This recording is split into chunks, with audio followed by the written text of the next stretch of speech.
Queridos, eu queria convidá-los a abrir a Escritura na segunda carta que o apóstolo Paulo escreveu aos Coríntios, no capítulo 4. E nós iremos fazer a exposição do verso 7 até o capítulo 5, no verso 10. E nós estaremos abordando aqui as maneiras pelas quais ou com as quais o apóstolo Paulo lidava com o sofrimento na sua vida. E o nosso objetivo é tirarmos lições preciosas para nós em meio ao sofrimento psicológico, espiritual, mental, físico, ao qual nós estamos submetidos nesse período de crise mundial que nos alcança aqui no nosso país, aqui na nossa cidade, Recife, em todo lugar. Então, mantenha a sua Bíblia aberta, nós iremos explicando, lendo o texto à medida que fizermos algumas explicações. Deixe-me começar lembrando o que é a segunda carta aos Coríntios. Essa carta foi escrita depois que Paulo recebeu boas notícias da igreja daquela cidade, trazida por um dos seus auxiliares, uma vez que Paulo estava temeroso de que uma carta que ele tinha escrito antes tinha provocado consternação nos coríntios. A relação entre Paulo e a igreja de Corinto é uma das relações mais conturbadas do Novo Testamento. Embora Paulo fosse o pai espiritual da igreja, ele é o fundador da igreja. Entretanto, por várias razões, membros da igreja de Corinto haviam se virado contra o apóstolo Paulo, questionando a autoridade dele, questionando o seu próprio apostolado, e tinham dado ouvidos a mestres, falsos mestres que estavam entrando na igreja, ensinando uma outra doutrina, diferente daquela que Paulo tinha ensinado, que era a doutrina da justificação pela fé, sem as obras, a justificação pela fé em Jesus Cristo, sem as obras da lei, e com isso disseminando discórdia e levantando questionamentos e rebelião contra o apóstolo Paulo. É nesse contexto que Paulo faz uma visita a Corinto, manda uma carta pesada a eles, e ele estava meio que na expectativa, de qual teria sido o resultado daquilo ali. E finalmente ele recebe notícias de que a igreja tinha recebido a carta, tinha se contristado, tinha disciplinado o líder da rebelião contra o apóstolo Paulo, manifestavam o amor ao apóstolo Paulo, mas ainda ficava alguns questionamentos que tinham sido levantados pelos falsos mestres e que era necessário que Paulo respondesse. Entre as muitas acusações que eram feitas, ou suspeitas que eram levantadas contra o apóstolo Paulo, havia a seguinte, que é que nos interessa nessa manhã. O fato que era sabido por todas as pessoas é que o apóstolo Paulo, aonde ele chegava pregando, ele era rejeitado pelos judeus. Qualquer cidade que ele fosse, a estratégia, primeiro a sinagoga, depois os gentios. E, sistematicamente, Paulo era rejeitado pela liderança judaica das cidades onde ele ia, primeiramente, pregar o evangelho. E essa rejeição, às vezes, terminava em prisão de Paulo, apedrejamento, significava que ele apanhava com varas, significava ser expulso da cidade, e isso, com frequência, deixava o apóstolo Paulo destituído, uma vez que ele dependia da hospitalidade, dependia da ajuda dos irmãos. Então, Paulo tinha uma experiência de passar fome, passar necessidade, ficar noites inteiras sem dormir, viver sempre com a ameaça de morte sobre a sua cabeça, ser traído por gente próxima a ele e ser rejeitado pelo seu povo. Só nas duas cartas que nós temos aqui, entre Paulo e a igreja de Corinto, 1 e 2 Coríntios, nós temos 6 listas dos sofrimentos que Paulo passava, que ele apresenta aqui. E 1 Coríntios, capítulo 4, do verso 11 até o verso 12, 2 Coríntios, capítulo 6, do verso 4 até o verso 10, 2 Coríntios 11, de 23 a 29, também nessa mesma carta, capítulo 12, de 7 a 8, e essa lista que nós vamos ler agora. E por que Paulo faz essa lista de sofrimentos? Por que ele fala disso? É porque os falsos mestres estavam dizendo que esses sofrimentos eram uma prova de que Paulo não era de Deus. O argumento é esse. Se Paulo era de Deus, por que Deus permitia que ele passasse por todo esse tipo de sofrimento? Privação, fome, sede, não tinha casa, não tinha onde pousar, não tinha o básico, às vezes, para viver, passando necessidade por alguns dias. Por que Paulo sofria tanto? Por que ele apanhava tanto? Não seria essa uma prova, perguntavam os adversários de Paulo, de que ele realmente não era de Deus? Será que Deus trataria dessa forma o seu servo, o seu enviado, o seu apóstolo aos gentios, se ele fosse de fato um homem de Deus? E aí então os sofrimentos eram usados para dizer: você não é de Deus, porque se você fosse de Deus, você não passaria por todas estas coisas. Então, uma das coisas pelas quais Paulo, um dos motivos pelos quais Paulo escreve a segunda carta aos Coríntios, é exatamente para responder a esse tipo de alegação. E no texto aqui que temos diante de nós, ele vai responder. Ele vai dar a razão dos seus sofrimentos, ele vai responder a isso, primeiro dando a razão dos sofrimentos, que vai ser aí do capítulo 4, verso 7 até o verso 15, Paulo explica por que é que ele sofre, e ele depois vai dizer por que é que ele não desanima, mesmo em meio a tanto sofrimento, que vai ser do capítulo 4, verso 16 até 5, verso 10. Então, são duas divisões da minha exposição nessa manhã. A primeira, a razão dos sofrimentos de Paulo, e segundo, o que é que ele fazia para não desanimar em meio a todo aquele sofrimento. Ele está dando uma explicação por que é que ele continuava a servir a Cristo e pregar o Evangelho, mesmo que ele passasse por situações tão tensas como aquelas que ele descreve naquelas listas. Então vamos ler a primeira parte, do verso 7 até o verso 15, onde Paulo explica porque ele era submetido a tanto sofrimento. Temos, porém, esse tesouro em vasos de barro, para que a excelência do poder seja de Deus e não de nós. Em tudo somos atribulados, porém não angustiados, perplexos, porém não desanimados, perseguidos, porém não desamparados, abatidos, porém não destruídos, levando sempre no corpo o morrer de Jesus, para que também a sua vida se manifeste em nosso corpo. Porque nós que vivemos somos sempre entregues à morte por causa de Jesus, para que também a vida de Jesus se manifeste em nossa carne mortal. De modo que em nós opera a morte, mas em vós a vida. Tendo, porém, o mesmo espírito da fé, como está escrito: eu criei, por isso é que falei. Também nós cremos, por isso também falamos, sabendo que aquele que ressuscitou o Senhor Jesus também nos ressuscitará com Jesus e nos apresentará convosco. Porque todas as coisas existem por amor de vós, para que a graça, multiplicando-se, torne abundantes as ações de graças por meio de muitos, para a glória de Deus.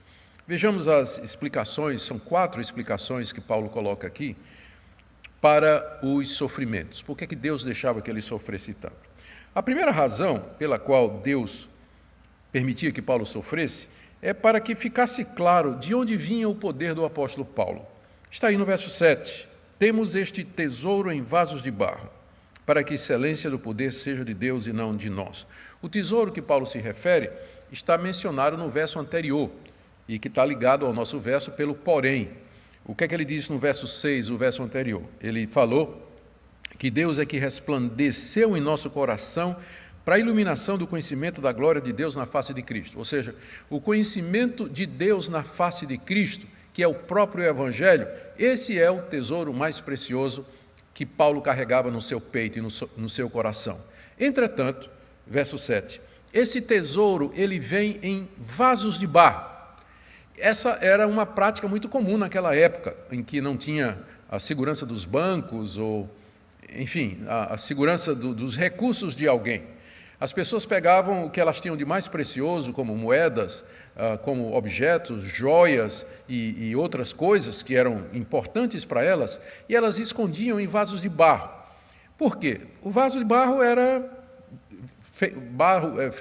vaso simples, que era comprado na feira, né, que não tinha valor nenhum, e que não despertaria a atenção de ninguém. Se um ladrão entrasse na casa, ele talvez ia pegar um vaso mais caro, mais precioso, mas um vaso de barro simples, encostado assim num canto, ninguém ia prestar atenção. Só que dentro daquele vaso, que por fora parecia sem valor, extremamente frágil, estava o tesouro ali guardado. É assim que Paulo se vê. Ele é o vaso de barro, carregando dentro dele o tesouro mais precioso de todos, que é o conhecimento de Deus na face de Jesus Cristo. Só que para que esse tesouro apareça, para que ele se mostre em toda a sua grandeza, o vaso tem que ser quebrado, o vaso tem que ser esmagado, para que então aquilo que está dentro dele possa aparecer. O ponto é esse, que os sofrimentos que Deus permite que ele passe são Deus quebrando o vaso, que é o apóstolo Paulo, para que, através disso, o conhecimento de Deus na face de Cristo, que é o tesouro, seja manifesto a todos. E que fique claro que o poder do apóstolo Paulo, não o poder de pregação dele, o poder de convencimento, o poder para fazer sinais e prodígios, o poder para fundar igrejas, o poder para continuar servindo, não vinha de Paulo. Ele era um mero vaso de barro, mas vinha de Deus, desse conhecimento do poder do Evangelho abrigado no seu peito, oculto pelo vaso que era quebrado para que se revelasse esse tesouro em toda a sua grandeza. Essa é a primeira razão, para deixar claro de onde vem o poder. Não vem de nós, somos vasos de barro, mas de Deus, cujo conhecimento está na face de Cristo, que habita em nosso coração. A segunda razão que Paulo dá para os seus sofrimentos é que é dessa maneira que o poder de Deus se manifesta através dos seus sofrimentos. Ele explica isso fazendo alguns contrastes aí, 4 contrastes, do verso 8 até o verso 10. E o ponto desses contrastes aqui é o seguinte: apesar de Paulo ser levado ao limite, ao extremo do que ele poderia aguentar, ainda assim ele continuava. E isso porque Deus o sustentava. Deus quebrava Paulo, mas não ao ponto de destruir Paulo. Fazia isso ao ponto de ficar claro que Paulo dependia do poder de Deus para viver. Veja os contrastes que vêm aí, do verso 8 até o verso 9. São 4 contrastes. Ele diz: em tudo somos atribulados. Ser atribulado era quebradeira, né? Quebradeira.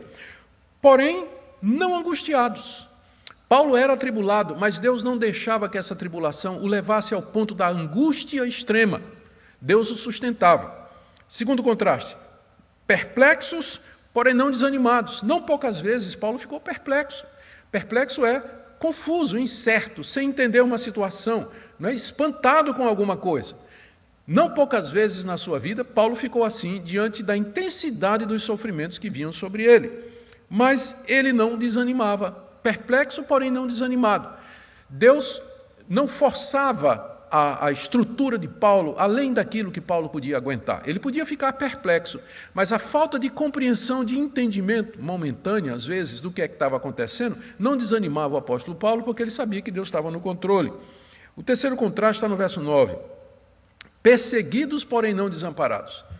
Se tem alguém que sabia o que era ser perseguido, era o apóstolo Paulo. Era perseguido em toda a cidade que ele passava, inclusive pelos seus patrícios, os judeus, às vezes por gente da própria igreja, como era o caso da igreja de Corinto. Porém, mesmo que ele era perseguido, ele não se via desamparado. Ele contava com a presença de Deus e, sem dúvida, Deus levantava amigos, pessoas que lhe davam o ombro, pessoas que o abrigavam, que o visitavam na prisão, perseguido, porém não desamparado, abatido, porém não destruído. Não poucas vezes Paulo se viu abatido diante do rigor da perseguição, do rigor do sofrimento, mas ele não era destruído. Esses 4 contrastes, eles mostram o seguinte: a quebradeira vinha em cima do apóstolo Paulo para que o tesouro escondido se manifestasse, mas não ao ponto de destruí-lo completamente. Não ao ponto de o apóstolo Paulo dizer: agora basta, não aguento mais, Deus está sendo injusto comigo, e virasse as costas e fosse embora. Deus o segurava no limite, né? Paulo era mantido no extremo, no limite do que ele podia suportar, mas Deus não permitia que ele fosse mais adiante. Então, essa é a explicação que ele está dando para os seus sofrimentos, né? Primeiro, para que ficasse claro que o poder vem de Deus, e segundo, para que o poder de Deus se manifestasse em sustentá-lo, mesmo em meio a todas aquelas provações que ele estava passando. A terceira razão para os seus sofrimentos está aí, do verso 10 até o verso 11, e em linhas gerais ele está dizendo o seguinte: que isso é necessário para que a vida de Cristo se manifestasse através dele. A vida do Cristo ressurreto, o Cristo que surgiu dos mortos, foi assunto aos céus, entronizado à direita de Deus, glorificado e recebeu todo o poder no céu e na terra, e que pelo Espírito Santo habita em nosso coração. Para que essa vida de Cristo, que é a vida eterna, ela se manifeste e é preciso que os seus servos morram, por assim dizer. Nós temos que morrer para que Cristo viva em nós. Morrer aqui não é morrer fisicamente. É aquilo que Jesus disse: se alguém quer vir após mim, negue-se a si mesmo, tome sua cruz e me siga. É a renúncia total de nós mesmos. E o sofrimento é usado para isso. Veja como ele fala aqui, do verso 10 até o verso 11. Porque nós que vivemos, quando ele fala nós, ele está falando a si, refere-se a si e aos demais obreiros cristãos. Nós que vivemos, somos sempre entregues à morte por causa de Jesus. Nós que vivemos somos sempre entregues à morte por causa de Jesus. Ser entregue à morte é ser entregue a esse sofrimento que inclui tortura e a possibilidade de morte. Razão, para que também a sua vida, a vida de Cristo, se manifeste em nosso corpo. Para que a vida de Cristo se manifeste no nosso corpo, para que Jesus viva em nós, é necessário que nós morramos. Como Paulo disse na carta aos Gálatas: não eu, mas Cristo vive em mim. Já estou crucificado com Cristo, de forma que não sou eu mais que vivo, mas Cristo vive em mim. Para que Cristo viva em nós, para que a vida de Cristo se manifeste através de nós, Deus tem, desculpa a expressão, Deus tem que nos matar. E Ele faz isso através da quebradeira do vaso, através do sofrimento, através da dor, através da provação, que é quando a gente desiste de si mesmo e nós nos apegamos a Deus, reconhecendo que é de Deus que vem todo o poder e toda a autoridade. Veja o verso 11, onde esse assunto ele é explicado de uma maneira mais clara também. Nós que vivemos, somos sempre entregues à morte por causa de Jesus, para que também a vida de Jesus se manifeste em nossa carne mortal. Ele está repetindo a mesma coisa com outras palavras. É preciso que eu morra para que a vida de Cristo se manifeste em meu lugar. E a razão é por esse motivo, então, que ele está sempre entregue à morte. Essa expressão que Paulo usa aqui, levo sempre no corpo o morrer de Jesus, no verso 10 e no verso 11, nós que vivemos somos sempre entregues à morte por causa de Jesus.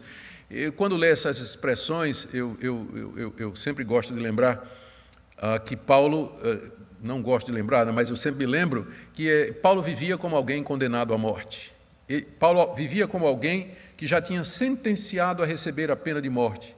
E isso me remete à prática que existe em alguns estados americanos, onde existe a pena de morte, de que no dia da execução do condenado, o condenado foi apenado a morrer, câmara de gás, ou injeção letal, ou cadeira elétrica, qualquer que seja a pena, o condenado, então, chegado o dia da sua execução, ele era tirado da sua cela pelos soldados, pelos guardas, acorrentado, e ele caminhava pelo chamado corredor da morte, que era um corredor que passava pelas celas dos outros prisioneiros e que terminava lá na sala onde ele ia ser executado.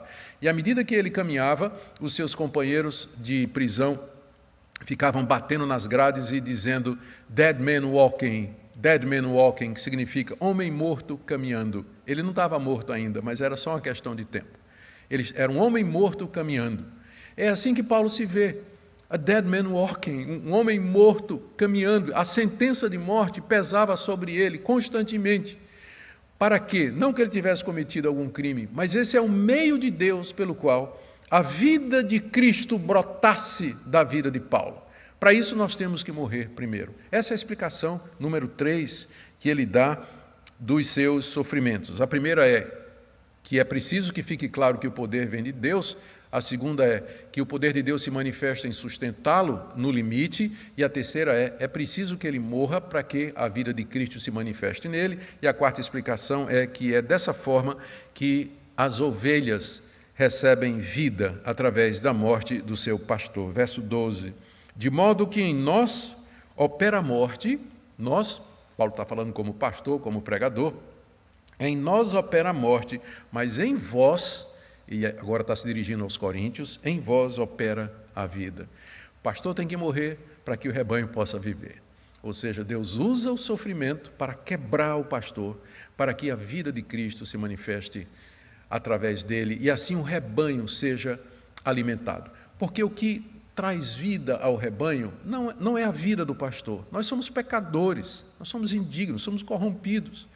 mas através de pessoas quebradas, quebrantadas, Deus pode transmitir a vida do Cristo ressurreto, que é o que realmente alimenta o rebanho, que é o que transforma vidas, que converte pecadores, que consola, que edifica a igreja.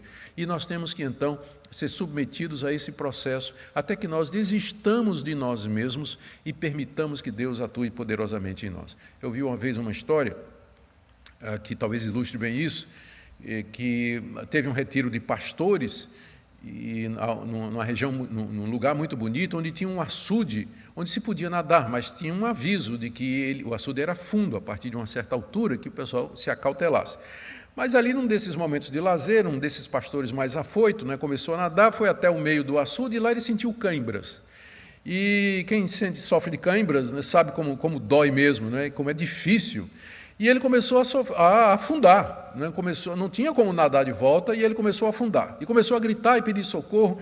Os demais pastores se reuniram ali ao redor daquele açude, ficaram olhando um para o outro para ver o que é que fazia, todo mundo perplexo, e se lembraram do pastor João. O pastor João era um ex-campeão de natação, e que era um exímio nadador. E o pastor João estava ali, e vendo lá o colega se afogando, e o pastor João estava lá. Simplesmente, né? E o colega lá no meio, socorro, socorro, se afogando lá, e todo mundo, João, vai, João, socorre, irmão. E João só olhando. Finalmente, depois de se debater muito, o pastor lá no meio do açude, né? Desistiu, né?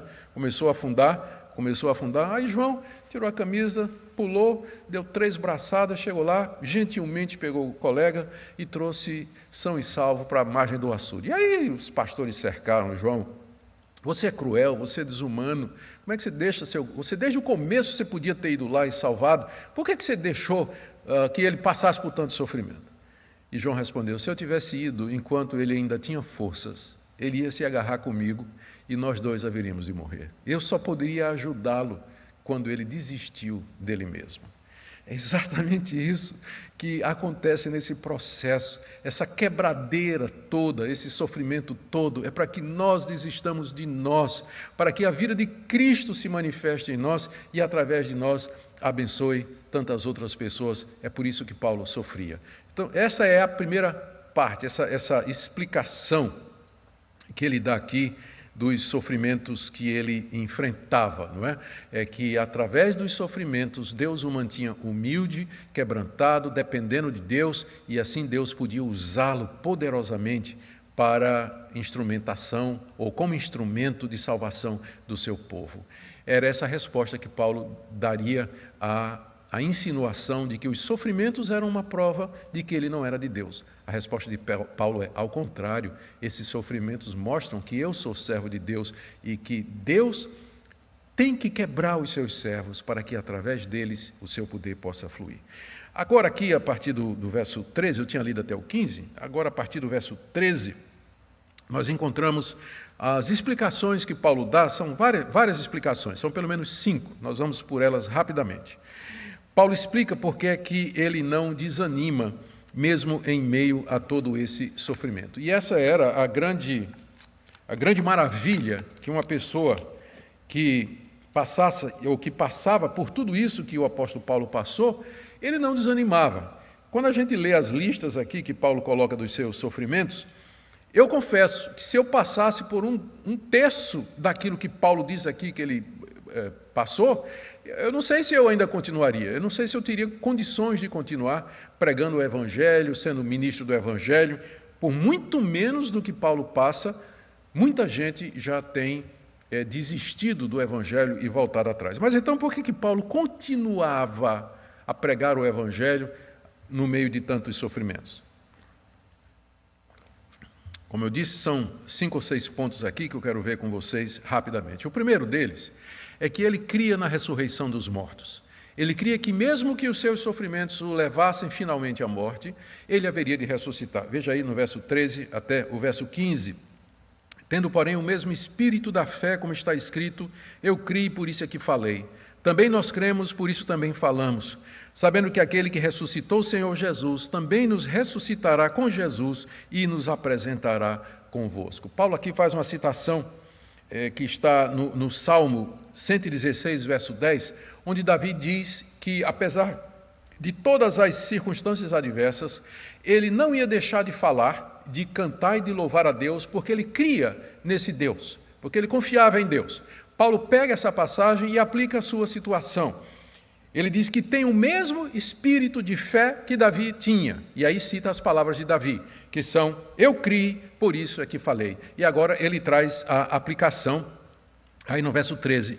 Também nós cremos, como Davi creu, e por isso também falamos, como também Davi falou. Ou seja, porque eu creio, eu falo. Não posso me calar, porque eu creio. E no que Paulo cria, que o motivava a falar, mesmo no meio de tanta dificuldade? Está no verso 14. Eu sei, ou seja, eu creio, que aquele que ressuscitou o Senhor Jesus também nos ressuscitará com ele e nos apresentará convosco. Paulo aqui se refere à ressurreição geral dos mortos que acontecerá na vinda do Senhor Jesus. Paulo cria que haveria ressurreição de mortos. E porque ele cria nisso, a sua vida aqui nesse mundo, os sofrimentos aqui se tornavam irrelevantes, porque o príncipe é que, independente do que acontecesse com ele, Deus haveria de tirá-lo dentre os mortos, lhe dar um corpo imortal e glorioso, juntamente com Cristo e os demais irmãos. Isso fazia com que Paulo não desanimasse, que ele continuava a pregar o Evangelho, porque ele cria na ressurreição dos mortos. Verso 15, tudo isso existe por amor de vocês, ou seja, tudo isso que eu passo é por amor de vocês, para que a graça de Deus que se manifesta em mim se multiplique e torne abundante as ações de graças por meio de muito para a glória de Deus. Ou seja, esses sofrimentos fazem com que a graça de Deus através de mim alcance a muitos, e esses muitos vão dar graças a Deus pela minha vida, e no final Deus vai receber toda a glória. Eu continuo porque eu creio na ressurreição e que no final toda a glória vai ser de Deus. A segunda explicação que ele dá, porque é que ele não desanima, é porque ele fazia uma comparação entre o sofrimento presente e a glória futura, do verso 16 até capítulo 5, verso 1. São 4 contrastes aqui que Paulo faz, né? Todos eles estão dentro desse tema aqui. Paulo faz uma comparação entre o agora e o futuro. A primeira comparação está no verso 16. Por isso não desanimamos. Lembra, ele está explicando por que é que não desanimam. Por isso aqui introduz a explicação. Por isso não desanimamos.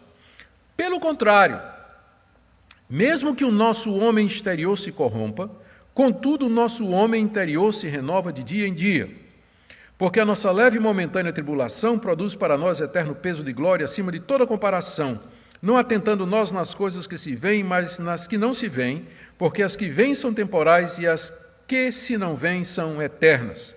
Sabemos que se nossa casa terrestre desse tabernáculo se desfizer, temos da parte de Deus um edifício, casa não feita por mãos, eterna nos céus. Aqui nesses versículos são 4 contrastes entre os sofrimentos presentes e a glória vindoura. Primeiro contraste, verso 16. Por isso não desanimamos, pelo contrário, mesmo que o nosso homem exterior se corrompa, contudo o nosso interior se renova dia em dia. O contraste aqui é entre o homem exterior e o homem interior. O que é o homem exterior? É o nosso corpo, é o vaso de barro, que se corrompe, não no sentido moral, de corrupção moral, mas ele está se deteriorando pela velhice, pela doença, pelos sofrimentos. Paulo via diariamente o seu corpo se corrompendo é deteriorando, se decompondo através de chibatada, de pedrada, de passar fome, passar frio, passar nudez, passar sede. Mas ao mesmo tempo em que o homem exterior decaía com os sofrimentos, ele diz aqui que o interior se renovava de dia em dia. Que contraste, não é? Na mesma proporção que o vaso de barro era quebrado, que o homem exterior se corrompia, o homem interior se renovava. O homem interior é aquilo que nós somos em Cristo Jesus, é aquilo que vai ficar, é a nova natureza em Cristo Jesus, é o novo eu, o novo homem que é criado em nós mediante o poder do Espírito Santo através de Jesus Cristo. O segundo contraste está no verso 17, é entre tribulação leve e glória pesada. Porque a nossa leve e momentânea tribulação produz para nós eterno peso de glória acima de toda comparação. Há uma glória que nos aguarda, diz o apóstolo Paulo, e é uma glória pesada, quer dizer, densa, rica. Lembra que naquele tempo as riquezas eram traduzidas na forma de peças de ouro, peças de prata, moedas de bronze. Então, quanto mais dinheiro uma pessoa tinha, quanto mais rico uma pessoa fosse, mais pesado ele era, né, por conta da quantidade de ouro, de prata. Então, dizer que uma pessoa era pesada naquele tempo, né, não significava dizer que ela era gordinha, mas significava dizer que ela era rica. Então, quando Paulo fala aqui que a glória ela é um eterno peso de glória, ele fala do eterno peso de glória, ele está dizendo que a glória que nos espera, ela é rica, ela é profunda, e é tão grande que ele diz assim, que não dá nem para comparar com os sofrimentos aqui presentes. Na verdade é o contrário, né? Agora ele raciocina ao contrário, que ele diz que os sofrimentos desse mundo, a tribulação que nós passamos aqui, é leve e momentânea e nem dá para comparar com o eterno peso de glória que nos espera. Quando você vê os sofrimentos dessa perspectiva, você ganha uma nova visão do que está acontecendo. Por mais... Veja só, Paulo está chamando de leve e momentânea tribulação como varada, pedrada, ficar na prisão, passar fome, frio, sede, nudez. Paulo diz que isso é leve e momentâneo. Como é que alguém pode dizer que isso é leve e momentâneo? Somente se ele tiver um ponto de comparação. Um ponto de comparação que está muito acima do que se passa aqui. Se você olha para o que nos está reservado por Deus, para o eterno peso de glória, então as tribulações aqui são leves. O contraste é entre pesado e leve.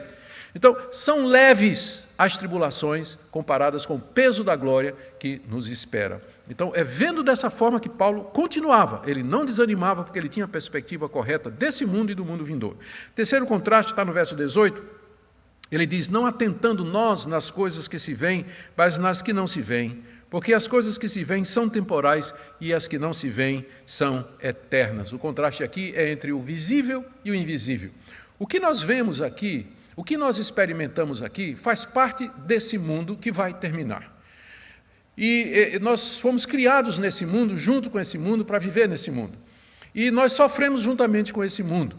Nós dependemos das coisas que nós vemos, tocamos, sentimos, provamos, não é verdade? Experimentamos. Mas estas coisas, elas haverão de passar juntamente com o mundo. Mas as coisas que vão permanecer, elas são invisíveis para nós nesse momento.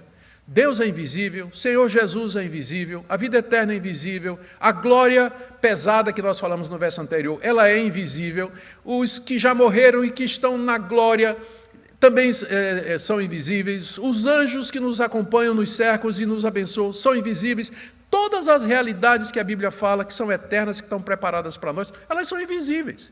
Nós não conseguimos chegar a elas através da audição, olfato, paladar e tato e do gosto, nós não conseguimos chegar, porque elas pertencem a uma outra realidade. Se você andar pela realidade do visível, você vai sentir o impacto, você vai sofrer, você não vai aguentar. Mas se você caminha olhando o invisível, você vai permanecer não somente aqui, mas eternidade afora, como Paulo diz aqui. Nós não atentamos nas coisas que se veem, mas nas coisas que não se veem. É isso que guia o crente, é isso que significa andar pela fé. É isso que significa andar pela fé.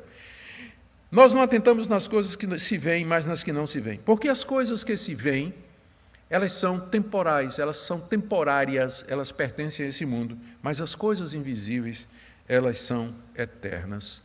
Quando nós temos essa perspectiva, períodos como esse do coronavírus, por exemplo, do isolamento, do sofrimento, do caos e da crise política e econômica, ganham uma outra dimensão. Porque quando o cristão não tem essa perspectiva da eternidade, essas coisas daqui desse mundo ganham uma dimensão tão grande que ele se apavora, ele entra em pânico, ele fica estressado, angustiado, porque ele está assim, ele está vendo assim, mas ele tem que olhar, é assim, ele tem que ter o quadro maior, e uma vez que ele coloca tudo isso em perspectiva, o seu coração vai encontrar paz. Último contraste, no capítulo 5, verso 1. Ele diz assim, se a nossa casa terrestre desse tabernáculo se desfizer, nós temos da parte de Deus um edifício, casa não feita por mãos, eterna nos céus. O contraste aqui é entre um tabernáculo terrestre e uma casa no céu. O que Paulo está dizendo é o seguinte, eu agora moro num tabernáculo terrestre, uma casa terrestre, que é um tabernáculo, uma tenda. Mas eu sei que quando ela se desfizer, eu tenho, da parte de Deus, um edifício que não foi feito por mãos humanas, mas foi feito pelo próprio Deus, eterno e nos céus, que é o corpo da ressurreição, que é a ressurreição dos mortos e a habitação com Deus na eternidade, com Cristo e os demais santos. É o contraste entre uma tenda e uma mansão celestial. Um contraste que Paulo podia fazer muito bem. Vocês sabem qual era a profissão do apóstolo Paulo, não é? Paulo era fazedor de tendas. Fazedor de tendas. Então, Paulo sabia fazer tenda. E ele sabia que as tendas eram frágeis, eram habitações provisórias. Elas não suportavam a intempérie, o assalto das forças da natureza por muito tempo, chuva, vendaval, muito calor. Com o tempo, a tenda, que era feita de couro, era feita de pano e de outros materiais, ela ia se desfazendo, ela não aguentava durante muito tempo. Era uma habitação frágil, era uma habitação provisória. É a isso que Paulo compara a sua existência aqui, a sua existência e a minha, querido irmão que me acompanha. Nosso corpo é apenas uma tenda para o nosso espírito aqui. Nós vivemos aqui hospedados num corpo frágil, sujeito a fome, frio, necessidade, doença, coronavírus e todas as ameaças naturais que existem nesse mundo que às vezes é hostil contra nós. Mas nós sabemos que quando essa tenda se desfizer, quando a morte chegar, quando nós finalmente morrermos, nós temos algo muito melhor preparado por Deus, que é uma mansão feita pelo próprio Deus, eterna nos céus, que é o corpo da ressurreição, que é o estado de imortalidade quando Cristo vier nos tirar da sepultura. O ponto aqui do apóstolo, esse é, então, a segunda razão que Paulo diz porque ele não desanima. Lembra dela? Primeira razão, eu creio na ressurreição, por isso eu não desanimo. Segunda razão, eu faço um contraste entre o aqui e o futuro, e o contraste era homem exterior versus homem interior, tribulação leve versus glória pesada, coisas visíveis versus coisas invisíveis, tabernáculo terrestre e casa nos céus. Agora Paulo passa para a terceira explicação pela qual ele não desanima, que está aí do verso 2 até o verso 5, é que ele ansiava pela ressurreição. Ele não somente cria na ressurreição, que foi a primeira explicação que ele deu, mas ele ansiava pela ressurreição dos mortos, inclusive com gemidos. Verso 2 até o verso 5.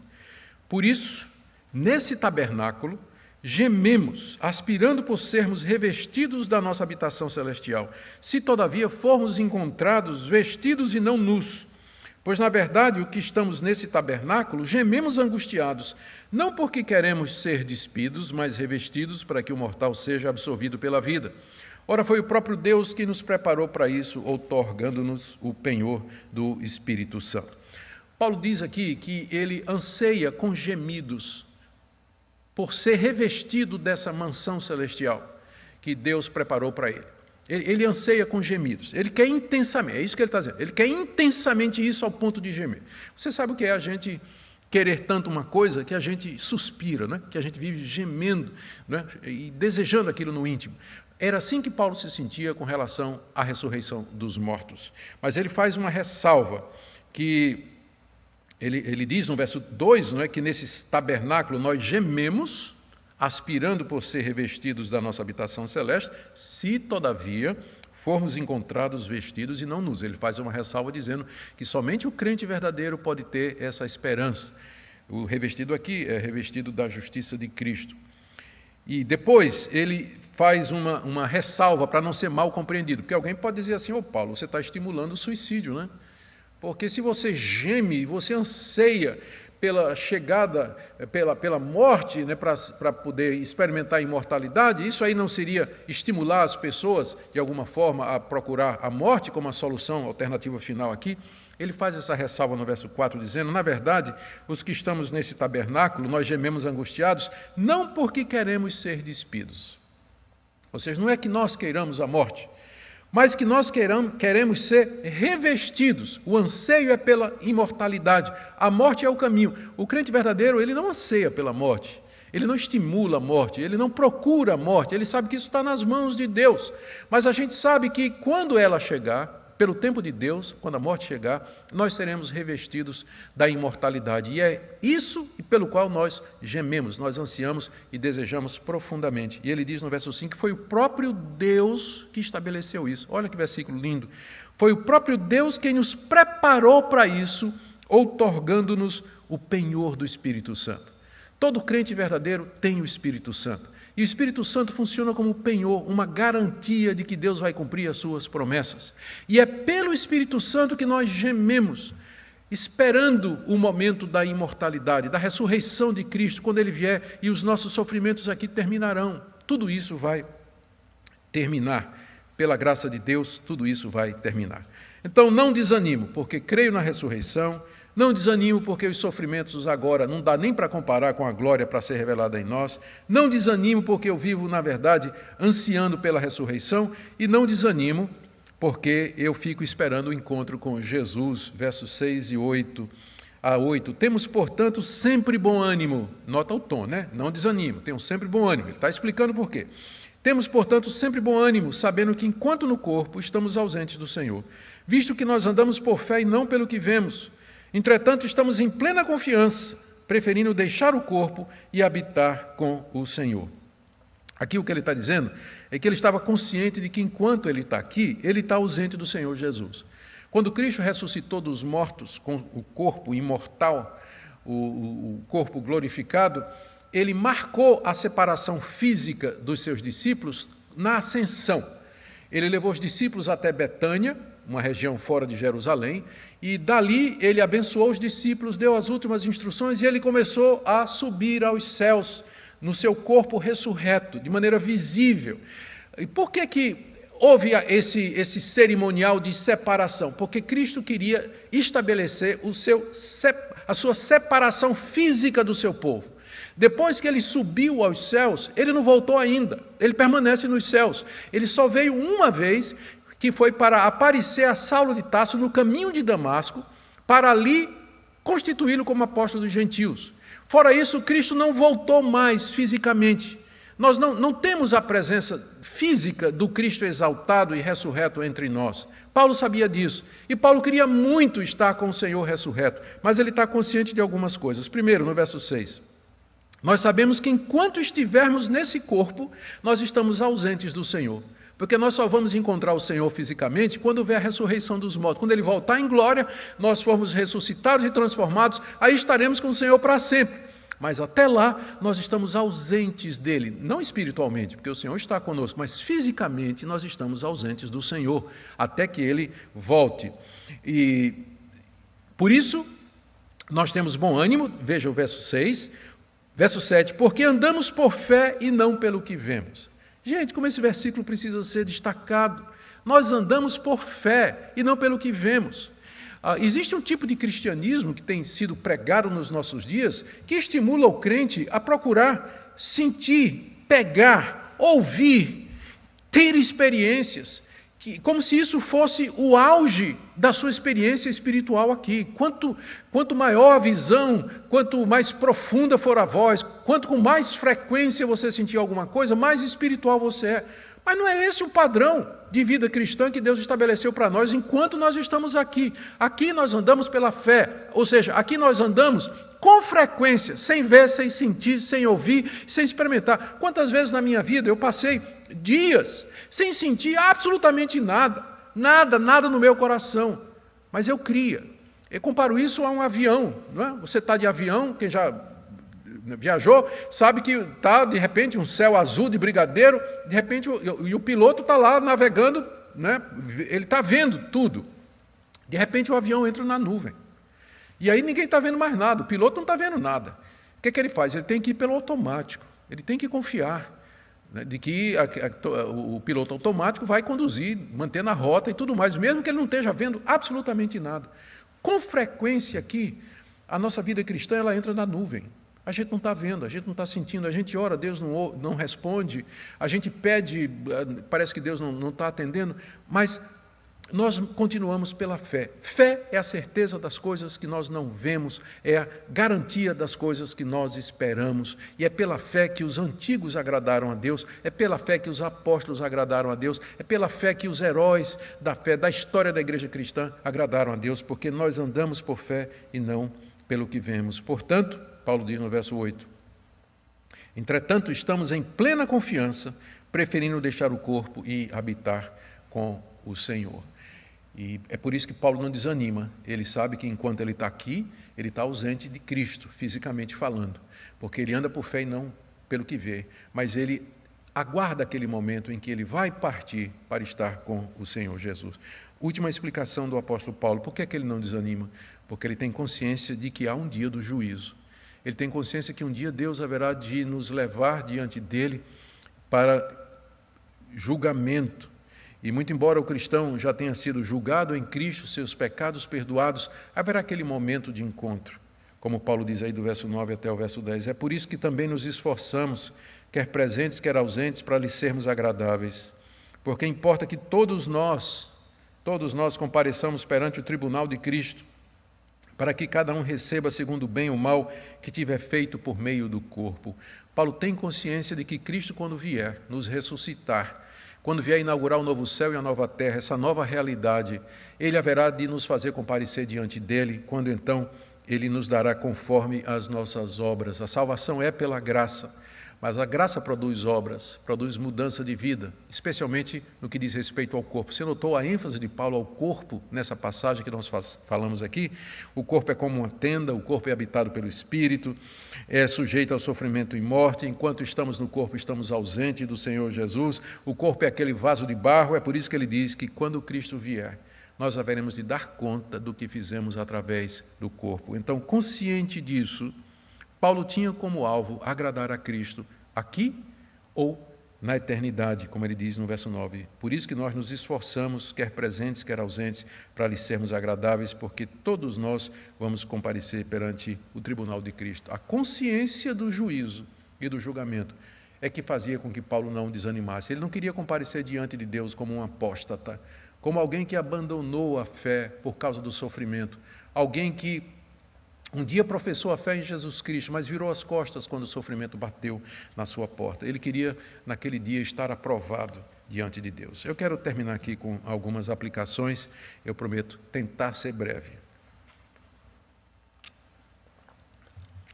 Primeiro, para os jovens e adolescentes da nossa igreja ou de outras igrejas que estão acompanhando essa exposição.